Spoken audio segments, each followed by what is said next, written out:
Hello there, ladies and gamers. Today we're gonna be jumping into the world of GrimQuest.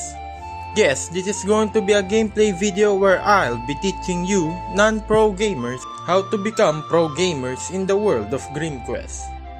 But before we dive into the game, there's a possibility that you don't even know what GrimQuest is. So what is GrimQuest? GrimQuest is a 2D roguelike dungeon crawler role-playing mobile game where you play as a mercenary looking for fame and fortune. That's as simple as it gets. Now with that said, let's dive into the wonderful world of GrimQuest. Yes, GrimQuest. For this video, naturally, we are going to create ourselves a new character. As for the difficulty and advanced settings, everything's going to be on normal. Difficulty Grim and permadeath off. As for the advanced settings, I am going to set the event frequency to more. Because more random events means more chances for us to suffer. Get rich and get gold. Now, with the difficulty settings good to go, let's proceed. Okay, so let's name our lovely character here. I think that it's only appropriate that we name our character with something proper. A gentleman's name that will be known and feared across all the lands. And his name will be none other than the legendary Zakma D. Hick. Oh yes, ladies and gentlemen, it's Mr. Hick. Now that we have named our character properly, let's select his background. Naturally, we are going to select the best background that will help us get an easy start in the early game.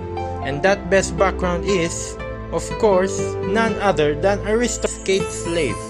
Yes, with this as our character background, we are effectively disabling the supplies mechanic that the game has. Sure, no supplies penalty seem underwhelming, but you'll see soon, ladies and gentlemen, how amazing this background is. As for our starting companion, we are going to pick the Enchanted Frog. With the frog as our companion, our healing items are now 25% more potent. Meaning, if a healing item heals us for, let's say, 10 HP, with 25% more potency, then we will be healed 2.5 HP more, effectively healing us with 12.5 HP in total, instead of the usual 10 HP heal. This is huge, especially in the early game. Now that our character is set and good to go, let's dive into our first day of adventure. Okay, we're in. It's day 1, and as you can see, we have 300 gold in the bank. Of course, like any other logical gamer out there, it's only natural that you'd think of buying a weapon or an armor, or both, in the shop in the first day. But we're not like any other logical gamer out there, so no. We're pro gamers. So for our first day, we are going to buy ourselves a lovely spell. For our first spell, I'm going to pick Dark Pact. Now, why Dark Pact? Well, it's only the single target spell with the highest average damage in the game. And because, ladies and gentlemen, the higher the damage you deal per turn, the better. Now, if Dark Pact seems a little bit scary for you to pick as your first spell, which I would totally understand, the spell takes 4 HP from you every time you cast it. Then you can pick the spell Lightning here as an alternative. But for me, I'm sticking with Dark Pact.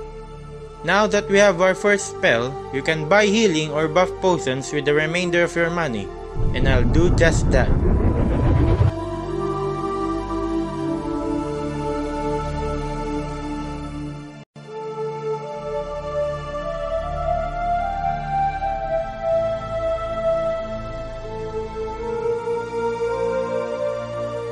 Also, don't forget to take bounties. Okay, we're all set and good to go. Now let's dive in for our first dungeon crawl. Now, what you want to do is to drink any buff potions that you have before exploring the dungeon. That way, the buffs will last the entire dungeon run. If you drink the buff potions in the middle of a fight, the effects of the potions will only last for the remainder of that fight. So it's important to drink the buff potions outside fights and before you explore any tiles for maximum efficiency. Now, let's go find ourselves an enemy to fight. There we go. Okay, in a fight, it's always important that you focus your attacks on one enemy at a time, preferably the weakest one first. Remember, the quicker you get rid of your enemies, the lesser damage you'll take each turn.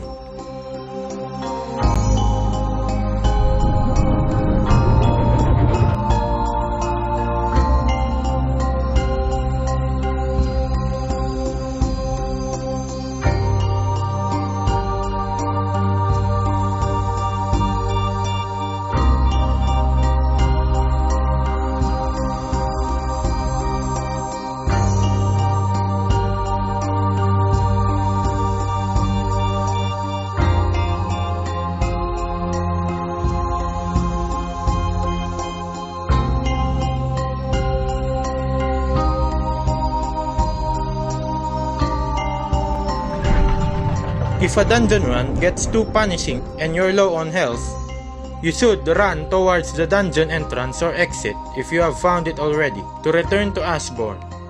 Surviving is always better than dying.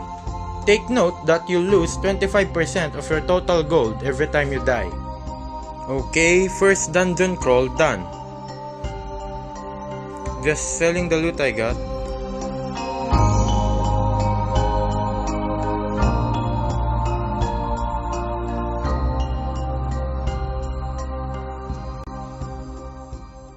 And now that we have enough gold to get our second spell, of course we are going to get lightning.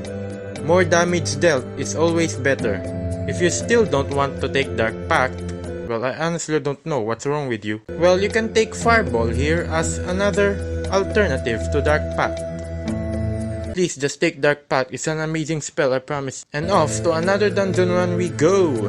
Of course, same tips apply. Just survive. It doesn't matter if you find the exit and progress through dungeon levels. What matters most is of course money. As long as you're making profit from your dungeon runs, you should be alright.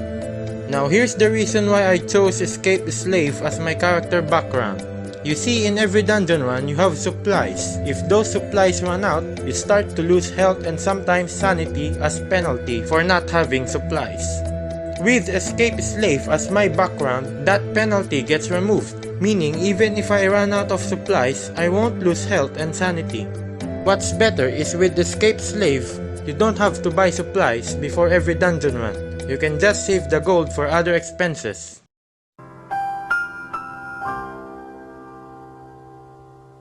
Okay, the next ones on the list that we're going to buy are skills.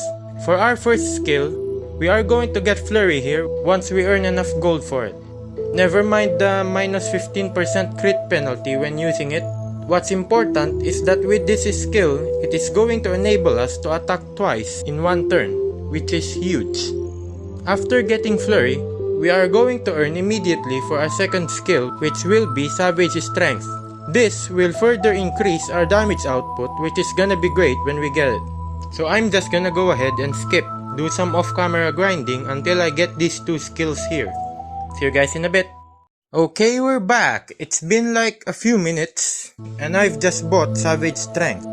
And with this, our early game character build is complete. But chicken, what about equipments like swords and stuff? If you have extra gold to spare, you can just buy one from the shop, or if you get lucky enough, one might get dropped from dungeon fights. The best early game equipments that you should look for are basically any equipment that increases spell damage, as you're mostly gonna rely on spells as your main source of dealing damage. For example, the best early game weapon is the Oak Staff. The staff increases your melee damage and spell damage by 1, and that is very nice indeed. Now it's time to show you the true power of our build, by of course, running a full dungeon level.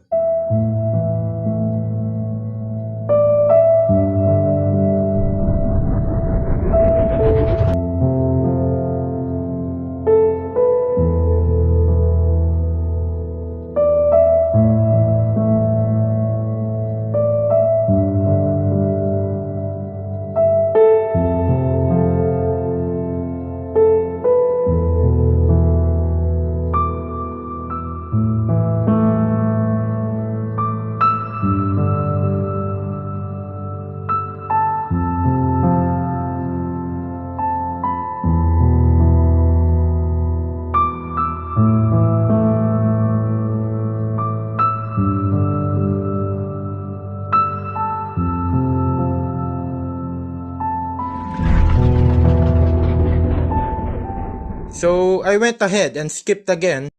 I've just hit level 5 on our character here, as you can see, and we've just been given an extra spell and skill slot. Now, we can have 3 spells and 3 skills. But chicken, what will I get for my third spell and for my third skill? For skills, take Outdoorsman. It's effectively free healing every time you enter the dungeon. It will also come in handy, especially at this point in the game. The Prince of Thieves boss fight is up next. As for spells, you can take whatever you want. More damage dealing spells are always great, and buffs or debuffs are good. But I recommend taking Confusion as your third spell. Confusion stuns an enemy for 2 turns, which is very good. Especially the Prince of Thieves boss fight is up next.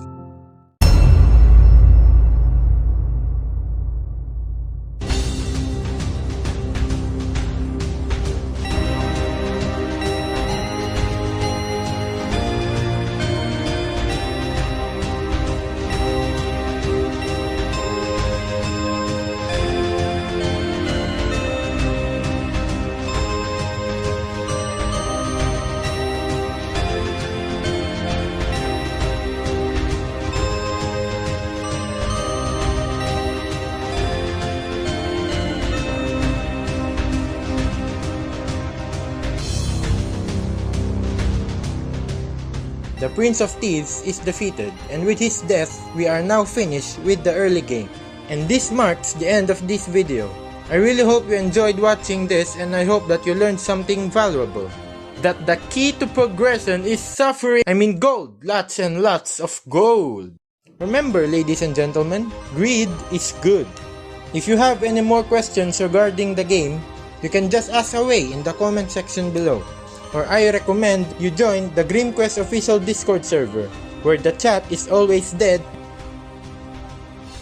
and people doesn't have the time to answer your questions, even though the community has over 3,000 members. Once again, I thank you for watching the video and see you guys in the next one.